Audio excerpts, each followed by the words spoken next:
Hi friends, Windows 11 operating సిస్టమ్ని install చేయలేకపోతున్నారు కదా. అయితే ఈ వీడియో మీరు లాస్ట్ వరకు చూడండి. ఎందుకంటే విండోస్ 11 ఆపరేటింగ్ సిస్టమ్ ఇన్స్టాల్ చేయడానికి కొన్ని రిక్వైర్మెంట్స్ హార్డ్వేర్ పరంగా అయితే ఉంది, and at the same time software పరంగా ఇంకా కూడా మనం ఉంది. ఎవరైతే లేటెస్ట్ కంప్యూటర్స్ యూజ్ చేస్తున్నారో వాళ్ళకైతే విండోస్ 10 నుంచి విండోస్ 11కి ఈజీగా అప్గ్రేడ్ అవ్వచ్చు. కాకపోతే ఒకవేళ ఓల్డ్ కంప్యూటర్స్ కానీ అండ్ కొన్ని హార్డ్వేర్ రిక్వైర్మెంట్స్ ఉంది, for suppose TPM and security boot అనేది మనకి కొన్ని కంప్యూటర్స్లో సపోర్ట్ చేయడం అనేది ఉండట్లేదు. మరి అటువంటి కంప్యూటర్స్లో విండోస్ ఆపరేటింగ్ సిస్టమ్ ఇన్స్టాల్ చేయడం అనేది ప్రాబ్లమ్గా చూపిస్తుంది అనమాట. ఓకేనా? సో ఈ వీడియో నేను మీకు ఏం చూపించబోతున్నానంటే, ఎటువంటి కంప్యూటర్స్ అయినా సరే, ల్యాప్టాప్స్లో అయినా సరే, ఒకవేళ హార్డ్వేర్ పరంగా రిక్వైర్మెంట్ లేకపోయినా కూడా, అంటే మనకి సపోర్ట్ టీపీఎం 2 సపోర్ట్ లేకపోయినా కూడా, సెక్యూర్ బూట్ అనేబుల్ లేకపోయినా కూడా, మనము విండోస్ 11 ఆపరేటింగ్ సిస్టమ్ని ఎలా ఇన్స్టాల్ చేయాలో స్టెప్ బై స్టెప్ మనం తెలుసుకోబోతున్నాం. సో దట్ మీరు లాస్ట్ వరకు చూస్తే అర్థమైపోతుంది. అండ్ నేను ఈ వీడియోలో బేసిక్ ల్యాప్టాప్లో నేను విండోస్ 10 ఆల్రెడీ యూజ్ చేస్తున్నాను. అందులో విండోస్ 11కి నేను ఎలా అప్గ్రేడ్ చేశానో నేను మీకు చూపించబోతున్నాను without format. As it is applications softwares ఏవైతే ఉన్నాయో సేమ్ యాజ్ ఇట్ ఈజ్గా అదే ల్యాప్టాప్లో ఉన్నాయి. బట్ నేను విండోస్ 10 నుంచి విండోస్ 11కి అయితే అప్డేట్ చేయగలిగాను. అది ఎలాగో ఆ చిన్న ట్రిక్ ఏంటో అనేది మీరు ఈ వీడియోలో చూడబోతున్నారు. ఓకేనా? విండోస్ 11కి అప్గ్రేడ్ అయ్యే ముందు మీ కంప్యూటర్లో ఇంపార్టెంట్ డేటా ఉన్నట్లయితే ఎందుకైనా మంచిది మీరు సపరేట్గా ఒక బ్యాకప్ అనేది పెట్టుకోవడం చాలా మంచిది అనమాట. అలాగే మనం విండోస్ 11కి సంబంధించిన ఐఎస్ఓ ఫైల్ ఇంకా కూడా మనం డౌన్లోడ్ చేసుకోవచ్చు. ఆ ప్రాసెస్ ఇంకా కూడా మీరు చూడబోతున్నాను. ఆ వెబ్సైట్ లింక్ నేను డిస్క్రిప్షన్లో ఇస్తున్నాను. అలాగే కొన్ని ల్యాప్టాప్స్ అండ్ కంప్యూటర్స్ గ్యాడ్జెట్స్ ఇంకా కూడా ఈ వీడియో డిస్క్రిప్షన్లో ఉంటుంది, చూడండి. సో మరెందుకు లేటు, ప్రాసెస్ ఏంటో చూడండి. మనం ఈ ల్యాప్టాప్లో ఈ విండోస్ ఏ వర్షన్ ఉపయోగిస్తున్నానో చూపిస్తున్నాను మీకు. సో దానికోసం నేను పీసీ పైన రైట్ క్లిక్ ఇస్తున్నాను అండ్ ప్రాపర్టీస్లోకి వెళ్ళి చూపిస్తున్నాను మీకు. సో చూసుకున్నట్లయితే విండోస్ 10 హోమ్ సింగిల్ లాంగ్వేజ్ అని చెప్పేసి ఉంది కదా. ఓకే, ప్రాసెసర్ కూడా చూడండి. మనకి ఇక్కడ హార్డ్వేర్ కాన్ఫిగరేషన్ పరంగా చూసుకుంటే ఇంటెల్ పెంటియం ప్రాసెసర్ ఉంది. ఈ ల్యాప్టాప్లో టీపీఎం సపోర్ట్ ఉందో లేదో మీకు చూపిస్తున్నాను. రన్ ఓపెన్ చేయండి. అందులో tpm.msc అని టైప్ చేసి ఓకే ప్రెస్ చేయండి. చూడండి, ఇక్కడ మనము చూస్తే కనుక 1.2 మాత్రమే ఉంది, వర్షన్ 2 అనేది లేదు. ఇక్కడ మనకి బయోస్లో టీపీఎం సపోర్ట్ లేదు అన్నట్టుగా ఇక్కడ మనం చూడొచ్చు. సో ఇలాంటి ల్యాప్టాప్లో కూడా ఆర్ కంప్యూటర్లో మనం వితౌట్ టీపీఎం ఎర్రర్ అండ్ తర్వాత without secure boot option enable చేయకుండా ఈజీగా విండోస్ 11 ఆపరేటింగ్ సిస్టమ్ని ఇన్స్టాల్ చేయవచ్చు అనమాట. ఓకే, సో దానికోసం మనం ముందుగా విండోస్ 11 ఆపరేటింగ్ సిస్టమ్ ఐఎస్వి ఫైల్ని మనం డౌన్లోడ్ చేయాల్సి ఉంటుంది. ఆ ప్రాసెస్ ఏంటనేది మీకు నేను ఇప్పుడు చూపిస్తున్నాను.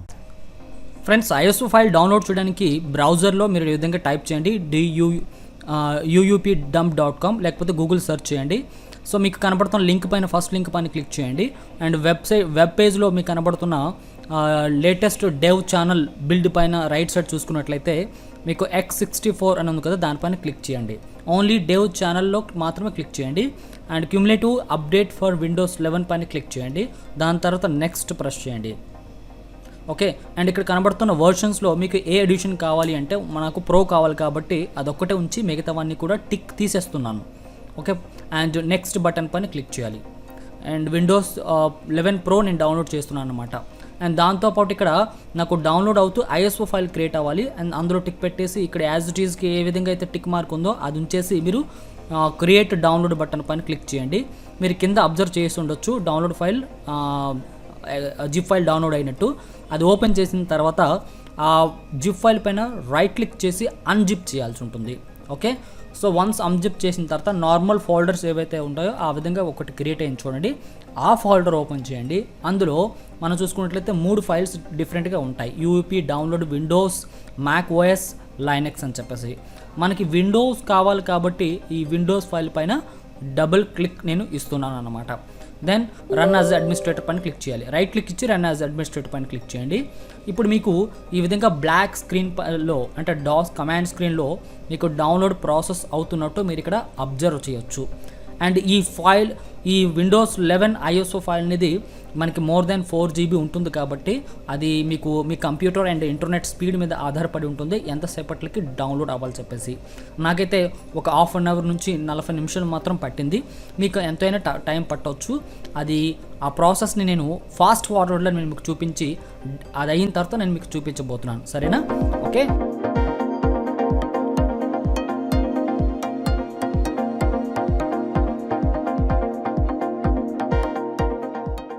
డౌన్లోడ్ అయిన తర్వాత ఇక్కడ మనం చూడొచ్చు ఏ ప్లేస్లో అయితే మనం జిప్ ఫైల్ డౌన్లోడ్ చేసామో అదే ప్లేస్లో అదే అన్జిప్ చేసిన ఫోల్డర్లో మనకి ఐఎస్ఓ ఫైల్ అనేది డౌన్లోడ్ అయ్యి కంప్లీట్ అయి ఉంటుంది అనమాట. ఐఎస్ఓ ఫైల్ ఇక్కడ మీరు చూడండి డిస్క్ ఇమేజ్ అని ఉంటుంది మీకు ఎక్స్టెన్షన్. దీని ఫైల్ సైజ్ ఇంకా కూడా చూసుకుంటే కనుక 4.53 GB ఉందన్నమాట. కొన్ని కంప్యూటర్స్లో ఏంటంటే ఐఎస్ఓ ఫైల్ కాకుండా ఇలాగ ఐఎస్ఓ ఫోల్డర్ డౌన్లోడ్ అయి ఉంటుంది. ఓకేనా, ఇందులో ఈ ఐఎస్ఓ ఫోల్డర్లో మనకి సెటప్ అంటుంది కదా, దీనిపైన డబుల్ క్లిక్ చేసి మీరు డైరెక్ట్గా విండోస్ 10 నుంచి విండోస్ 11కి అప్గ్రేడ్ అవ్వచ్చు అనమాట. సో ఇలా చేసేటప్పుడు ఏమవుతుందంటే ఆల్రెడీ విండోస్ 10 ఆపరేటింగ్ సిస్టంలో ఉన్న as it is me personal files అన్నీ కూడా ప్రోగ్రామ్స్ అన్నీ కూడా అలానే ఉంటాయి, కాకపోతే మనం జస్ట్ అప్గ్రేడ్ అవుతున్నాం అనమాట. ఓకే, మరొక వీడియోలో మీకు చూపిస్తాను. అండ్ ఇదే ఐఎస్ఓ ఫైల్ని బూట్ చేసి డైరెక్ట్గా మనం కంప్యూటర్లో ఫ్రెష్గా ఎలా ఇన్స్టాల్ చేయాలో తర్వాత నేను మీకు చెప్తాను. ఓకే, అయితే ఇప్పుడు చూద్దాము. ఈ ఐఎస్ఓ ఫైల్ పైన డబుల్ క్లిక్ ఇచ్చాను. ఒకవేళ మీరు ఐఎస్ఓ ఫోల్డర్ ఇలా ఉన్నట్లయితే డౌన్లోడ్ చేసినట్లయితే దీనిపైన రైట్ క్లిక్ ఇవ్వండి. అందులో మౌంట్ అని చూసారా, దీనిపైన క్లిక్ చేస్తే మీకు ఈ విధంగా ఓపెన్ అవుతుంది. ఇప్పుడు ఆ ఫోల్డర్లో మీకు సెటప్ ఫైల్ అనేది కనపడుతుంది. ఈ విధంగా సెటప్ ఫైల్ అనేది మీకు కనిపించాలి. మొత్తం ఈ ఫైల్స్ అన్నీ కూడా ఇలా సెలెక్ట్ చేసుకోండి, కాపీ చేయండి, Ctrl+C కాపీ. దాని తర్వాత బయటికి వచ్చి ఇంకెక్కడైనా సరే ఒక కొత్త ఫోల్డర్ క్రియేట్ చేసి అందులో పేస్ట్ చేయండి. ఓకే, ఫర్ సపోజ్ నేను ఈ ఐఎస్ఓ ఫోల్డర్లో పేస్ట్ చేశాను, మొత్తం ఈ ఫైల్స్ అన్నీ ఇక్కడ వచ్చేసాయి కదా. చూడండి, ఇప్పుడు నేను సెటప్ ఫైల్ మీద రైట్ క్లిక్ ఇచ్చాను, అందులో రన్ యాజ్ అడ్మినిస్ట్రేటర్ పైన క్లిక్ చేశా. ఇప్పుడు మనం చెక్ చేద్దాము ఈ విండోస్ 11 ఈ కంప్యూటర్లో ఇన్స్టాల్ అవుతుందా లేదని చెప్పేసి. ఓకేనా, నేను బైపాస్ అయితే చేయలేదు, ఎటువంటి సెట్టింగ్స్ అయితే మార్చలేదు, కాకపోతే డైరెక్ట్గా నేను ఇన్స్టాల్ చేస్తున్నాను. అండ్ ఎటువంటి ఎర్రర్ వచ్చి మనకి ఆగిపోతుందా మనం చూద్దాం. ఇక్కడ నెక్స్ట్ బటన్ పైన క్లిక్ చేయండి. చెకింగ్ ఫర్ అప్డేట్స్ అనుకుందా, జస్ట్ 1 or 2 minutes వెయిట్ చేయండి. చూడండి friends, this PC can't run Windows 11 అని చెప్పేసి వస్తుంది కదా. ఇలా ప్రాబ్లం వస్తుంది. అంటే అఫీషియల్గా మనం ఇన్స్టాల్ చేయాలనుకుంటే దాన్ని ఏమంటారు, కొన్ని రిక్వైర్మెంట్స్ ఏదైతే హార్డ్వేర్ రిక్వైర్మెంట్స్ ఉందో ఈ ల్యాప్టాప్లో లేదు కాబట్టి మనం ఇన్స్టాల్ చేయలేకపోతున్నాం. సో అలాంటి వాళ్ళు ఈ విండోస్ 11 ఇన్స్టాల్ చేయలేరా అంటే చెయ్యొచ్చు. అది ఎలాగో మనం ఇప్పుడు క్యాన్సిల్ చేసి చూపిస్తాను మీకు. బైపాస్ చేసి ఇన్స్టాల్ చేయాలనుకుంటే ఫస్ట్ ఆఫ్ ఆల్ మీరు ఏ చిన్న పని చేయాలి. చూడండి, ఇందులో సెటప్ ఫోల్డర్లో మనం ఓపెన్ చేసిన తర్వాత ఇందులో సోర్సెస్ అన్న ఫోల్డర్ ఉంది కదా, అందులో మనం ఈ DLL ఫైల్ ఒకటి ఉంటుంది, దాన్ని డిలీట్ చేయాలన్నమాట. అది ఎలా అంటే ఇలా స్క్రాల్ డౌన్ చేసుకుంటే కనుక మీరు ఇక్కడ కనబడుతుంది చూడండి, appraisers.dll. ఓకే, సో నేను సెలెక్ట్ చేశాను, మీరు ఒకసారి స్పెల్లింగ్ చెక్ చేసుకోండి, నేను మీకు ఫోకస్ చేసి చూపిస్తున్నాను. appraisers.dll అనే ఫైల్ ఎక్కడైతే ఉందో దానిపైన రైట్ క్లిక్ ఇచ్చి డిలీట్ చేసేయండి. ఇట్లా చేయడం వల్ల మనకి ఏమవుతుందంటే మనకి ఎప్పుడైతే విండోస్ 11 ఆపరేటింగ్ సిస్టమ్ ఇన్స్టాల్ చేయడానికి మినిమం రిక్వైర్మెంట్ కంప్యూటర్లో చెక్ చేయడానికి కావాల్సిన టూల్ ఏదైతే ఉందో ఫైల్, అది మనం డిలీట్ చేసాం అంటే అది చెక్ చేయకుండా డైరెక్ట్గా ఇన్స్టాల్ అయిపోవాలన్నమాట. అందుకే మనం ఈ ఫైల్ని డిలీట్ చేసాం. అండ్ ఎటువంటి ప్రాబ్లమ్స్ కూడా రాదు. బిఫోర్ విండోస్ ఇన్స్టాల్ చేసే ముందు మీ కంప్యూటర్లో ఇంపార్టెంట్ డేటా ఏదైనా ఉంటే మీరు వేరే దగ్గరలో డ్రైవ్లో పెట్టుకోండి. ఎందుకంటే ఎక్కడైనా మీరేమైనా తప్పు చేసినా కూడా మనకి ఆపరేటింగ్ సిస్టమ్ కరప్ట్ అయ్యే ఛాన్సెస్ ఉంటుంది కాబట్టి డేటా పోకూడదు కాబట్టి నేను చెప్తున్నాను ముందు జాగ్రత్తగా. ఓకే రైట్, ఇప్పుడు మనం వెనక్కి వెళ్ళి ఇప్పుడు నేను ఈ సెటప్ ఫైల్ పైన రైట్ క్లిక్ ఇస్తున్నాను. తర్వాత ఇప్పుడు నేను రన్ యాజ్ అడ్మినిస్ట్రేటర్ పైన క్లిక్ చేసా, ఎస్ బటన్ పైన క్లిక్ చేసా.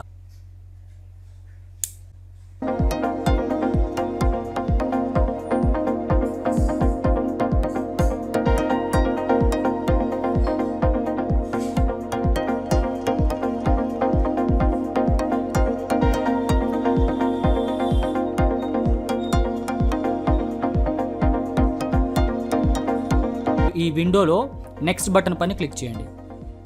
ఇక్కడ అప్డేట్ చెకింగ్ ఫర్ అప్డేట్స్ అని ఉంది కదా, ఇక్కడ మనకి 1 or 2 minutes అవుతుంది, వెయిట్ చేద్దాం.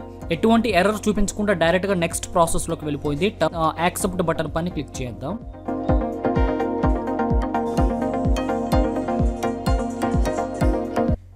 ఫ్రెండ్స్, ఇక్కడ నుంచి మీకు అంతా వితౌట్ వాయిస్తో మీకు చూపిస్తాను, అబ్జర్వ్ చేయండి. ఫ్రెండ్స్ చూడండి, ఇక్కడ keep your personal files and apps ఉంది కదా, ఇట్లా మీరు ఇంతకుముందు విండోస్ 10లో ఉండి విండోస్ 11కి వచ్చేటప్పుడు అప్పటి వరకు ఇన్స్టాల్ చేసిన apps and me personal files అన్నీ కూడా అలానే ఉంచేసి మీరు విండోస్ 11కి అప్గ్రేడ్ అవ్వచ్చు అనమాట. ఓకే, సో నెక్స్ట్ స్టెప్లోకి వెళ్దాం. ఇన్స్టాల్ బటన్ పైన క్లిక్ చేద్దాం. సో కొన్ని స్టెప్స్ అయితే మీకు ఫాస్ట్ ఫార్వర్డ్లో చూపిస్తాను.